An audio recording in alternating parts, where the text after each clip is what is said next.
দেখো কি অবস্থা করেছে। এই যে বিছানার পুরো বিছানাটা একদম সব তছনছ করেছে, চাদর ফাদর সব ফেলে দিয়েছে। যা ছিল এই সব এখানে মেলা ছিল জামা কাপড়, সেগুলোও ফেলে দিয়েছে। কি অবস্থা! আর এই দেখো এইদিকে সব ফেলেছে।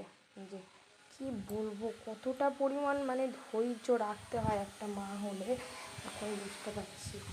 দেখো ওই এসব ছড়িয়েছে। আর ওই যে দেখো, দেখো কী করছে, অবস্থা হ্যাঁ দেখো, ওখানে জল ছড়িয়েছে, জল।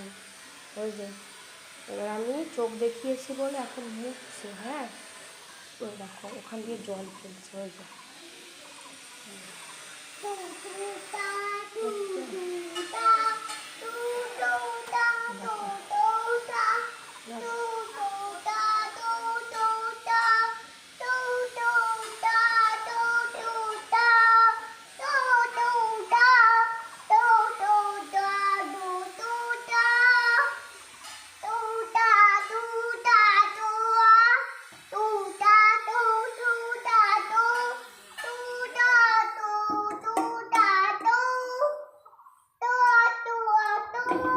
এই দিকটা গেল, এই ব্যাপার চলছে ওখানে।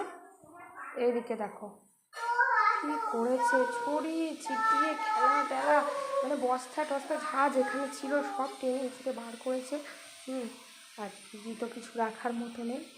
ফ্রিজটা জাস্ট এই খুলবে, খুলে এখান দিয়ে বয়ে বয়ে উঠে এখানে উঠবে। ও এখান দিয়ে নর্মালি উঠতে পারে, কিন্তু সেটা করবে না। এখান দিয়ে উঠে উঠে এখানে উঠবে। হ্যাঁ, যার জন্য ফ্রিজে কিছু রাখাই যায় না। সে ব্যাপার, কী করবো কিছু বুঝতে পারছি না। সেই কাজকর্ম করছি এখন। দেখো